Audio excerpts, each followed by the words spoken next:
Sima, I love you, Lolo. Kinder Joy.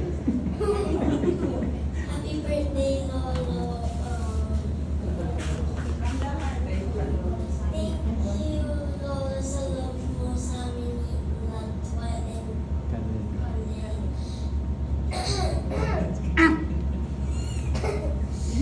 Lagi ka nagpapamasahe.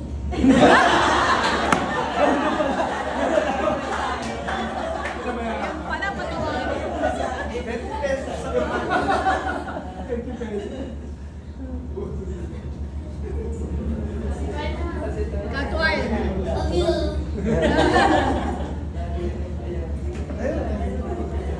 Happy birthday, Lolo. Mahal na mahal namin kayo. Ikaw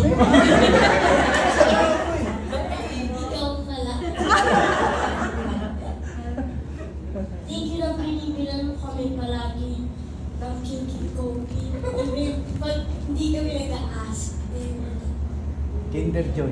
Love you. Salamatan ng hapong to dahil si Pastor naging maayos ang buhay namin pamilya.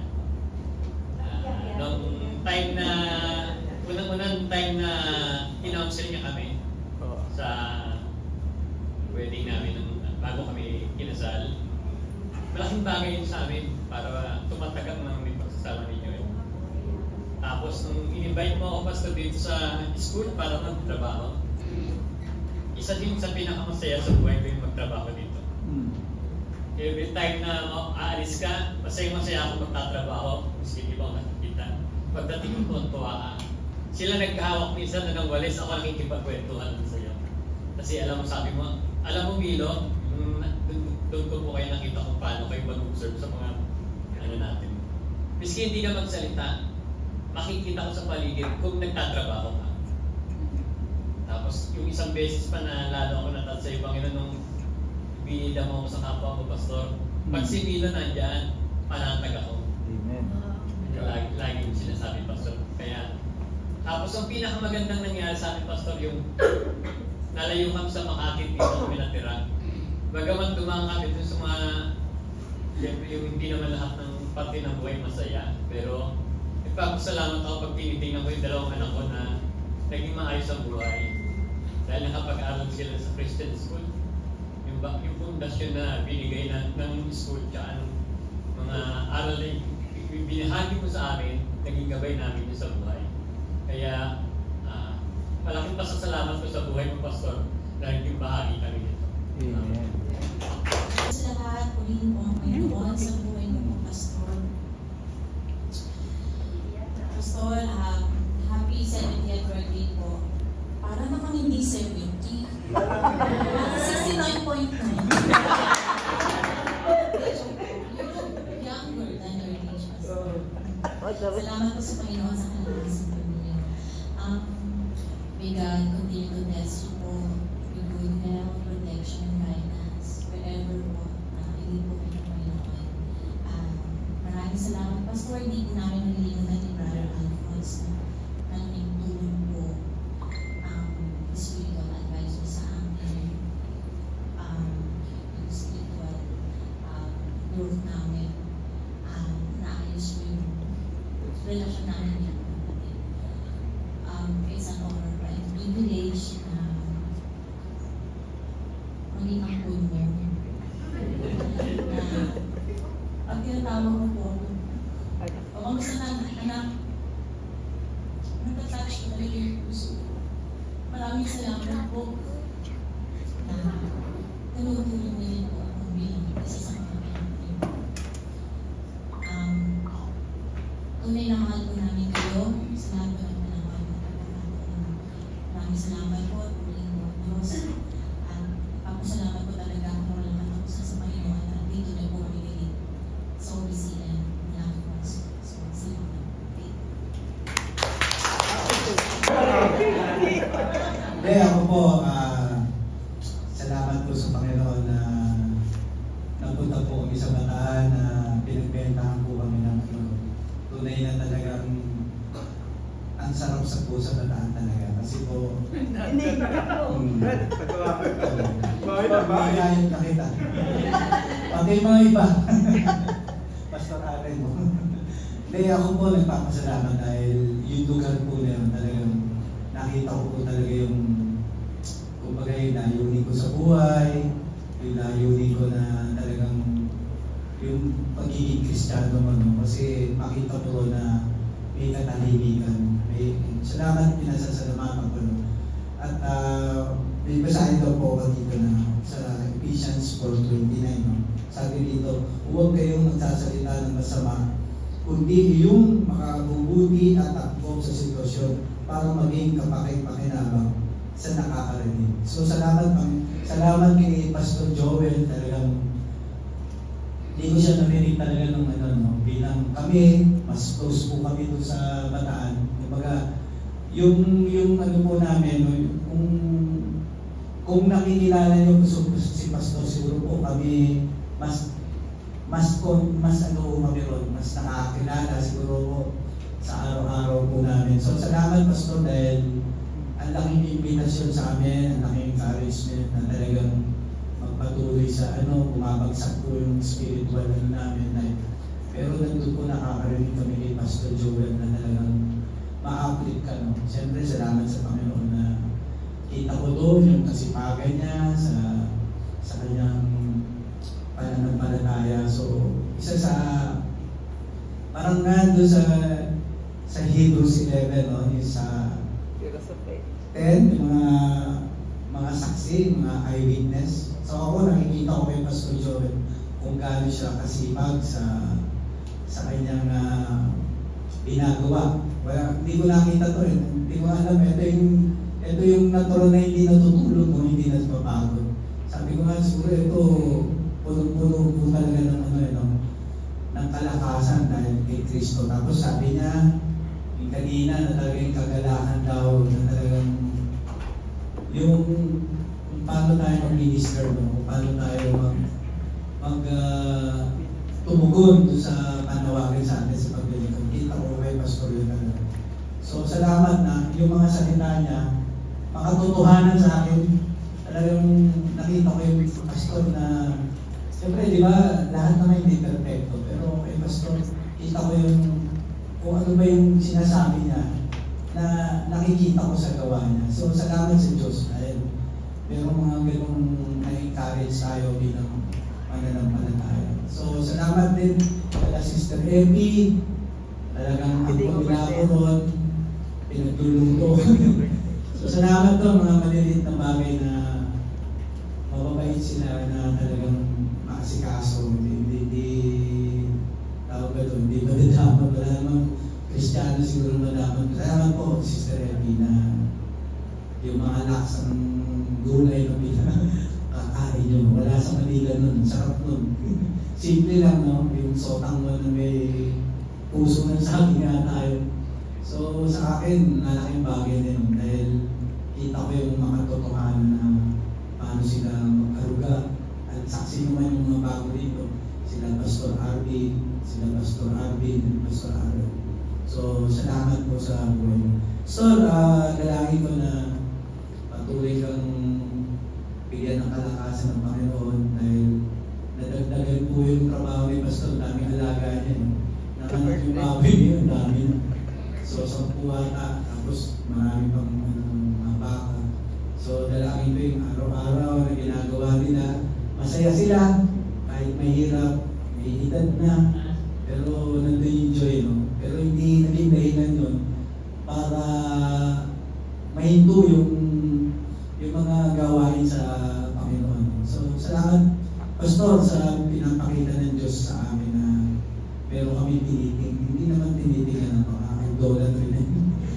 Baka ibig ko lang sabihin po, napakaganda naman sa amin. Inspirasyon po sa amin. So, lahat ng papuri po sa Panginoon. I love you, Pastor. Pastor, there is only one word na gusto ko talaga. Whatever happens, our family will always be part of the office. Hindi ko kami lalayo sa inyo. Mahal namin kayo lahat. Joke.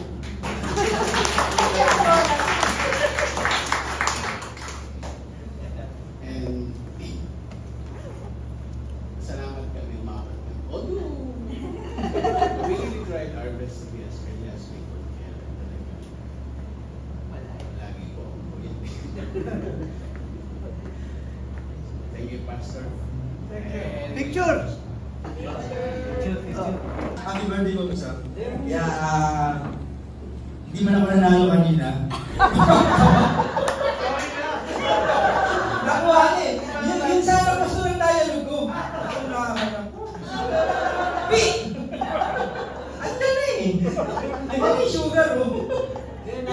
Isa nasa na eh. Tatawag. Yeah, praise God po sa totoo po, no, yung mga sinabi yung mga kapatid natin na siguro sa panahon ngayon, yung OBC, yung papasalamat sa Panginoon tayo. Meron tayo, parang mag-asa ng Apostle Pablo, na talaga namang sipag sa gawain. Kaya nga siguro nung pinulog ko yung sa isip ko na, ito si Pastor, ito yung tipong walang ayawan, puro gustuhan sa trabaho. Grabe oh, pero na-realize ko, nasa inyo ko pala talaga dapat yun. Kasi, yung mga parang kapatid namin nila Pastor yan din doon, yung mga Baptist men, yung mga nakasama sa maraming gawain, nakasama ka palagi, na halos ikaw ang nagdadrive, and then bakit po? Malayo, malapit, ikaw, pupunta, maraming dadaanan lugar, ikaw pa rin yun. Hindi ako nakasama sa pagkakataon na parang may pinuntahan yata kayong lugar, sumaglit na kayo, pero may nadaan yata. Merong kukurot niya yata na lechong baka. Sabi niyo pa, saan nagmamadali, may gawain pa. Di ka natin sa tayo. Kakain! Di ka natin sa tayo. No, talaga. Ano mo yung gano'n? Hindi pong kapag gagawain, seryosohan to. Wala itong tipong kaluluwa pinag-uusapan dito. Ito para sa kaluluwa natin. Kaya nga, yung salitang si Patay Pastor lang talaga yun, no? Kung may kung meron pang iba. Pero, si Pastor yun talaga, tipong paggawain walang ayawan at gusto na. Ako na-encourage ako doon, and kasama yung family ko, na sa gawa habang ng Panginoon. Nandito kami, hindi dahil sa Idol family, hindi dahil kay Pastor Joel, because yung kanyang encouragement sa family namin. Kung paano magbigay sa Panginoon? Tissue, please.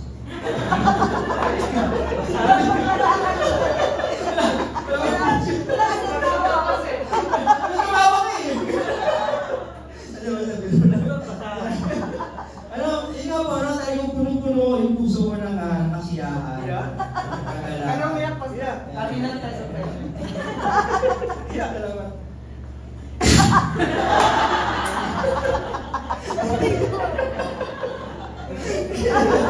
Kasi talaga naman po, ito sa OBCM, isa sa pinaka-nakita namin, ako personally, naglilingkod ka sa Panginoon, of course, naglilingkod ka sa Panginoon, siloso tayo. Pero yung joy, no? Kasi ang kapatiran natin, yung mga namumuno, yung naglilid sa atin, hindi tama yung buhay nila. Diba? Hindi sila yung tipong maglingkod ka, sasakalin kita, kung hindi ka naglingkod, hindi gano'n. No? Ikaw yan ang Panginoon. Nakita namin sa kanila yun, kung paano nila pamuhay, salita ng Diyos, paano nila pamuhay, yung buhay nila sa ating Panginoon Diyos. Kaya, sinasabi nga niya ni brother Jerry, kita rin namang, totoo po yun, na kung hindi dahil sa buhay ng mga idol, dahil sa Joel, sa kami mga naging ordinary pastor, baka ewan po. Parang ganun. Pero salamat pa sa maraming sa buhay mo. Panalangin namin talaga yung palusulin mo, yung pag-iingat ng Panginoon dahil nagtatravel kayo. And yung bahay po sa Bataan, mapagawa ni Sister B, ginagawa na po namin sa bahay. Para nilipat na lang doon. Ayaw na pagawa ko rin. Kabahay ko na ginagawa, para nilipat ko na lang doon. Parinig ka naman pala. Yun, again, Pastor, happy birthday po and praise God po sa buhay mo. Patuloy ka rin sana tayo maraming panahon na magsama sa gawain niya. Masakit na po yung kamay niyo, kasi masakit na yung kamay niyo sa pagdadrive ko madali po. Kati ko lang po yan, may kati ko na. Kati ko lang po naman. Ayan, purihin po ang Panginoon at tayo po tumayo na lahat. Papa! Ganda si Papa. Sabi si Master Lisa na kapata ng OBC. Supremo. Happy yung tawag natin, Papi. Happy 17th birthday. 17? Oo. Yun, ganda ng laro kanina na basic din ako. Paano ko papatawanin sila? Kasi si Daddy yung nakakaalam ng 10 crush ko. What to tell Daddy rin? Say what? Daddy yung mentor sa magaling bigay ng guidelines pagdating sa hindi lang sa love life pero sa buhay. What to tell? So, ayan, siguro start ako na papasalamat ako sa Diyos sa una sa grace buhay ko. Buong buhay ko. Simula ako kasi buhay ko ay regalo ng Diyos. At wala kami pagmamalaki sa kanya. Papasalamat ako na binigyan ako ng earthly father, ng godly. Kita ko yung integrity ni God sa pagdating sa at ng bagay. Dahil na sa gospel. So, salamat sa pagdidisiplina at sa patuloy na bigay guidance sa akin. Ayun, nabasa ko dun sa sa Proverbs, sabi dun, the righteous man with integrity will bless his children. And naalala ko yung favorite person din sa Joshua yung, as for me and my house, we will serve the Lord. So, and I pray na ganun din yung maging buhay ko as I move forward para sa panahon. And ayun, hindi kami masyadong Daddy na parang kami sa kilos ni Daddy nag-uusap kami ngayon. Pero pag nandito sila sa Manila, yun, nag-open ako, nagkakailangan sa kanya, nag-open ako sa kanya sa buhay.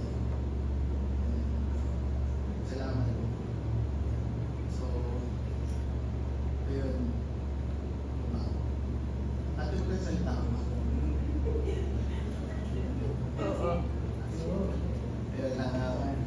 Salamat po din. Salamat sa Diyos. Tatay mo yan? Sure. Happy birthday, Dad. Siguro, medyo time-ish po kasi dito si Brother Jonathan. And ever since we were kids, kami po yung Pastor Yusin, including Jehu, we were never raised or our foundation was never parang mag-aral kayo mabuti, parang kapag-hanap kayo ng good job and you can earn a lot of money and you can do whatever you want. Never po talaga. It's always yung sinabi ng verse ni Jehu na Joshua 24:15, as for me and my house will serve the Lord. And kung akit po kayo na medyo taas ng verse 15, which is 14a, sabi po doon, talagang it reflects yung naging buhay ni Pastor Joel through the years po na kami ni Pastor Yusin witness po. Sabi po sa 14, now therefore fear the Lord and serve Him in sincerity and in faithfulness. So, yung sinabi nga po sa preaching na while ago about consistency, just like Jesus, which is his model. He was consistent. He never compromised to sin. Even maging part ng iba't ibang Christian associations. I know the struggle because there could be corrupt people even in these Christian institutions. But you know the story about, sa ibang gawain, he opted to leave because he could discern that sin is happening, even though meron ding temptation na mag-stay dahil nilalagay siya sa posisyon. Pero my dad has never, I always see him as an eccentric type of person sa generation niya. Kasi marami dito akong kilalang kaedad niya, pero ang lagi nila sinasabing advice, habang bata pa kayo, mag-impo kayo, para ready kayo pag nag-retire kayo. I never heard it from him. It's always, mag-impo kayo sa langit dahil may forever sa langit. Parang ganun po. So, and kaya masasabi ko pong eccentric siya. Alam niyo naman po yung his whole family is all in Canada. I think there was a point that he was even asked if he want to go there kasi engineer siya by profession. And at that time, I think he is very eligible to apply and bring his family to Canada, but he didn't because he said that he will be a full-time pastor here in the Philippines. He has a lot of opportunities in Petron, in Canada, but he didn't take any of those. He took the calling of the Lord. Yung una po, syempre, yung bata na medyo hindi pa Christian or hindi pa aral talaga, hindi pa malalim yung pag-aaral sa salita ng Diyos. So, naguguluhan ako, na parang, may opportunity na pwede naman siya mag-pastor sa ibang bansa or something. Pero of course, my motive is wrong at that time.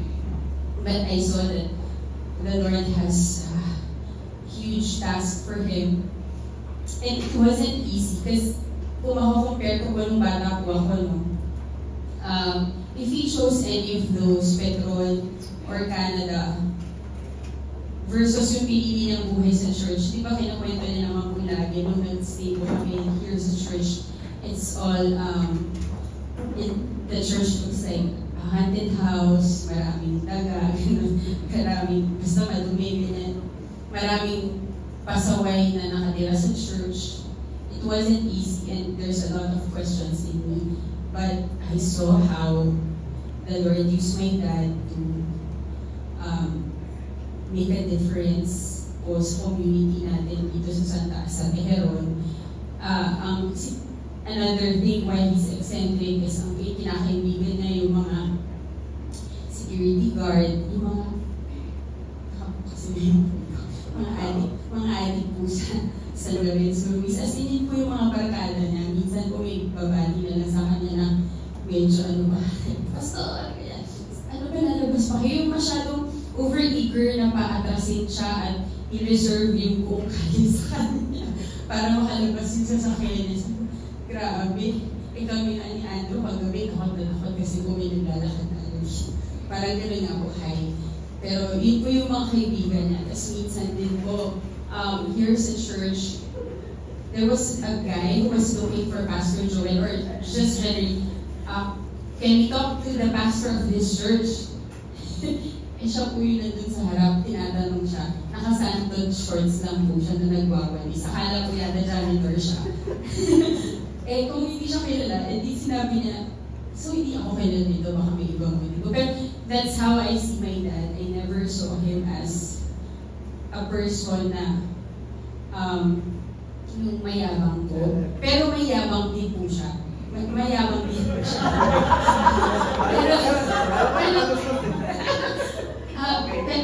Pero nakita ko din po, in terms of yung sipag na sinasabi ni Pastor Roel, para to sa mga mga nagtataw, siguro sabi ko is sustainable leadership and sustainable na pagtuturo.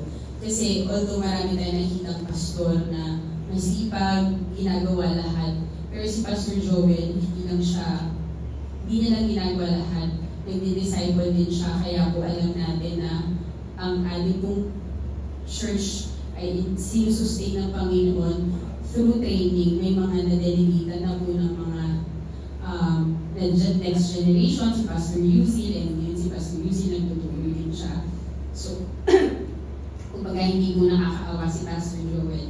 Pero ngayon po nakikita ko na din po yung talagang signs of aging and napapareflect ako na dati ang bilis mo mag-drive, ngayon nakakatulog ka sa pag-drive.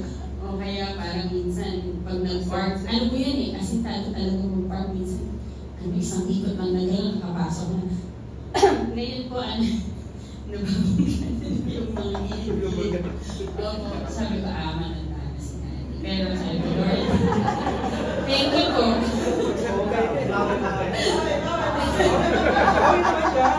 Thank you po kasi pinaparealize nyo sa amin yung mortality namin. Pero of course, we still love our dad dahil sa ginawa ng Diyos at kung paano siya ginamit sa aming magkakapatid, sa ating simbahan. And ako nga po natutuwa na kung paano din po siya, I think magandang i-share ito, no? Kapag walang pera si Pastor Joel or may humahabol sa kanya or basta na anxious siya. Hindi siya anxious. Yung situation is magkukos ng anxiety for the family or for the church. Ang laging ginagawa ni Pastor Joel is nagpipray siya. Minsan nagpa-fasting pa. And nakita ko magandang model yun. Na sa akin, ano pa rin siya, parang work in progress. Hindi ko pa rin siya magawa kasi kapag may problema, nagpapanik po ako. Pero makikita niyo po ang pastor natin, magkukulong sa kwarto, magpapapira pa. Thank you as we witness these things in this earth sa aming leaders. Hindi sila mayabang, hindi sila parang may contact ko, sige, kaya yan. Maka-cover natin lahat yan. Pero makikita natin how the Lord humbles us through our humble examples. Hindi yung parang may mga connection. Minsan na wala si Jesus lang. Hindi yung parang minsan may kita ko si Sir Epi yung iyak. Si Pastor Joel, hindi ko pa siya nakita umiyak. Siguro nung namatay lang si Lola, pero nagpipray siya lagi. Habang nagpipray, minsan makita mo papamasahe sa ako, ganyan. Pero nagpipray siya palagi kasi hindi kakain, inom lang ng tubig, ganyan. And makikita niyo po na kahit di man magbago yung sitwasyon, yung kanyang aura and yung disposition niya at relasyon sa Panginoon ay lumalim. And ang tinuturo nga po sa atin dahil doon is katatagan ng faith. Narinig ko sa prayer ni Sister Epi na gusto ko rin po i-point out na yung sitwasyon na binibigay niya sa atin, hindi para tumatag tayo as tao, pero tumatag ang ating pananampalataya sa Kanya. So, mahal na mahal ka namin, Pastor Joel, kami bilang yung mga churchmates, ako bilang iyong anak, kami ni Andrew nandito lagi nakaagapay sa iyo. Dapat nga po nasa kami Bataan ni Andrew kasi nanganak po yung baboy niya, ka-birthday niya, October 3, alas 2 na ng araw po. Yung po yung Sister Epi nagsisisigaw. Dapat po 10 sila eh, kaso kinain ng aso yung isa. Kaya 9 na lang. Tapos siya po yung kasama si Sister Jo. Pero nabuhay po yung siyang. Sabi namin ni Andrew, nag-teach kami kung aalis kami. Naman po, independent naman po healthy yung mga piglets. Kaya pwede ko siyang iwan. Pwede iwan si John. Unlike po yung dati nilang baboy kasi kailangan isa-isahin talaga. So sabi ko, pero masaya-masaya po kami. Ang galing kasi parang, di ko po pag mga anak, parang estimate lang yun. So talaga, October 3 po. Parang hindi ganun pala. Lalo na pag mga normal delivery. Pero nagulat lang kami na sakto-sakto po yung day. And very simple din lang po yung naging celebration namin. Dinalaw rin po kami ni Pastor Arvin sa Bataan. And I think maraming mga pastor, kahit hindi po kasama sa church natin, pero kasama association na nagmamahal kay Pastor Joel. Pero of course, just like every preaching na narinig natin sa mga pastor natin, we look at our leaders because of their faith in Jesus Christ. Pero si Cristo pa rin po, of course, ang ating sandigan, ang ating, yung gospel niya pa rin ang maging foundation ng ating faith. And sila po ay just proof or ginagamit ng Panginoon para po makita natin kung paano po kumilos ang Panginoon sa ating simbahan, sa ating buhay. So, Dad, we love you. And hopefully sila kailan while makapagsalita na ng next t-shirt. Hindi na yung, ano lang, yung we love you, Lolo. Pero, siguro, last is dahil 70 years old, no? Oo nga eh. Minsan naisip ko yan eh, kota na. Hindi, pero pag-pray natin yung health po ni Pastor Joel, medyo tamad po siya magpa-check up. Pero pag may nag-ano po, may, of course, may nag-encourage, gagawin niya naman po. Pag-pray lang po natin sila ni Sister Epi. Pero, I rest assured po na mas healthy po sila sa Bataan kasi nakakapag-exercise po sila. Pero mapapansin nyo lang po, yung minsan may lapses na pag nagsasalita po, di ba? Yung dates niya mali-mali.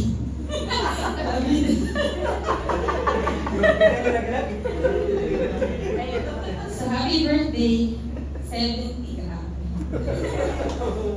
Happy birthday, Lana po. Ako siguro, una nais kong pasalamatan ng Panginoon sa buhay ni Pastor Joel dahil through him, nakilala ko ang Panginoon. Siya yung nag-witness sa akin. Nakita ko rin. Sabi nga nung ni Pastor Fernandez yung isa sa nakita natin sa picture. Ang Panginoon ka raw si Joel, pero hindi totoo yun. Hindi totoo yun dahil tunay na nakilala ko ang Panginoon nung pinakilala niya. Pinapasalamatan ko rin yung katatagan ng kanyang pananampalataya dahil sa dami ng dumating sa buhay namin. Una-una nung nag-decision siya na mag-full-time sa ministry. Hindi madaling decision yun. Pero dahil sa kanya, kumbaga, nakita ko yung decision na kinakailangan kong magtiwala ng buong puso sa Panginoon. Pangalawa, yung mga pagsubok na naranasan ng church natin. May time na umiyak ako sa kanya. Sabi ko sa kanya, hindi ko na kaya. Pero ang sabi niya, huwag kang matakot kasi gawain ka ng Panginoon. Hindi natin ito gawain ka ng Panginoon. Hindi natin pababayaan. Yun yung natatanda kong sinabi niya sa akin. Kaya kung ano man yung naranasan natin dito sa church, na unti-unting inaayos ng Panginoon, alam ko yung kung paano niya pinatatatag yung ating pananampalataya. Kaya salamat sa Panginoon doon. Nakita ko rin yung, siyempre yung through the years, yung pagbabago sa buhay niya. Kasi nung simula, nung mag-decide siyang magpapastor siya, kahit yung buong family niya hindi makapaniwala na magpapastor siya. Pero unti-unti, nakita niya nung buo niyang family at yung support, lalo na yung nanay, tatay, bago namatay, talagang sinuportahan siya, maging mga kapatid niya. Kaya, kumbaga nakita sa buhay niya yung pananampalataya niya, kaya kumbaga yung patutuo niya na yun, na napakatatag. At maging si Pastor Yuzil, nung time na mag-decide siyang magpapastor, doon pa rin yung sinasabi niya, na sabi ng daddy niya, sigurado ka sa gagawin mo. Ang sagot niya, opo dad, kasi nakita ko sa buhay mo. Kaya yung mga patutuo na yun, yun yung talagang ako bilang asawa niya, nakikita ko na kung paano yung family hanggang doon sa mga apo. Nakita ko kung paano yung kanyang good example na binigay sa amin. Ako bilang asawa niya, dahil hindi ako ganun matatag. Pero yun yung madalas niya sinasabi sa akin. Huwag kang matakot dahil gawain din ng Panginoon. At siya yung magsusustain sa atin. Kaya yun, Joel, Pastor Joel, salamat sa buhay mo. Nakita ko paano niya inayos lahat. Nakita ko kung paano tayo nagsimula Kristiyano, nag-struggle sa ating buhay Kristiyano, pero ngayon nakita ko yung katatagan mo kung paano mag-inspire yung maraming tao, maging sa ilang church yung kumbaga plan. Nakita ko paano kayo magtrabaho. Sabi nga ni Pastor Roel, magsisimula kayo ng alas 6 ng umaga. Hanggat may araw, hindi titigil. Kahit umaaraw, umuulan, tatanda pa yan si Pastor Cornelio doon sa Morong. Sabi nga ni Sister Benny, sabi niya, baka makuryente kasi nagwe-welding umuulan, mga ganyan. Hindi siya natatakot sa gano'n. Pero alam mo na ang Diyos ang nag-iingat sa kanila. Pero syempre, kailangan pa rin na mag-iingat, di ba? Kasi kahit na tayo mga Kristiyano, hindi naman tayo sa lahat ng problema, sa lahat ng aksidente, di ba? Kaya kinakailangan mag-iingat. Kaya yun po, salamat sa Panginoon. At dati hindi siya basta nakikiligay, pero ngayon marunong na rin siya makinig. Kasi sinabi ko, mamaya ganyan. Sige, pa-check up ka, pati sa mga pagkain. Nakikinig naman daan siya. Marunong na sumunod. Dati ako lang sumusunod eh. Pero, yung mga tips sa mga asawa ng pastor, kinakailangan mag-submit tayo at pasakop una sa Panginoon saka sa ating mga asawa. Pero darating yung time na sila mismo makikita yung ginagawa natin at sila din ay matutog sumunod, di ba? Lalo na kung tama yung ginagawa natin. Yun lang po at lahat ng paborito pasasalamat. Pinibigay ko po sa Panginoon. Happy birthday!